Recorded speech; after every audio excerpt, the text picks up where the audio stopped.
changer.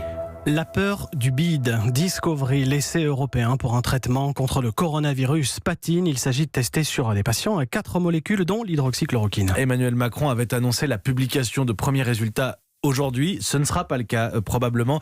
Alors pourquoi ces retards? Qu'est-ce qui coince? Les réponses avec Mathieu Charrier. Fiascovery, voilà comment certains médecins qualifient désormais cet essai Discovery, qui à l'origine devait tester 4 molécules sur plus de 3000 patients dans toute l'Europe. 2 mois plus tard, seulement 742 patients y participent, uniquement des Français et quelques Luxembourgeois.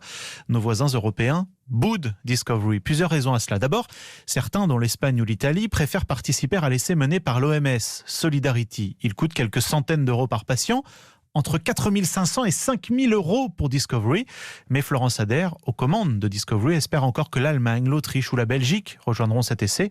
Pour elle, c'est juste un petit peu plus long que prévu. Le temps que ça nous a pris de mettre l'essai en place en France, du 1er au 22 mars, ça a été un temps qui n'a été dédié qu'à ça. Après, on est entré dans une deuxième phase. On a commencé à comprendre qu'il va nous falloir un peu plus de temps pour mettre en place dans un certain nombre d'autres pays européens. Sauf que le problème, c'est que l'épidémie ralentit et donc le nombre de malades et qu'il est de plus en plus difficile de trouver des patients à inclure dans l'essai.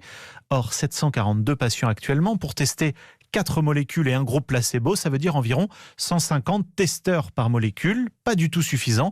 Il en faudrait au moins 4 fois plus pour obtenir un résultat exhaustif et consolidé. Et à propos de la recherche sur un vaccin, cette fois Sanofi annonce que si d'aventure il en trouvait un, les États-Unis en auraient la primeur en raison d'un partenariat.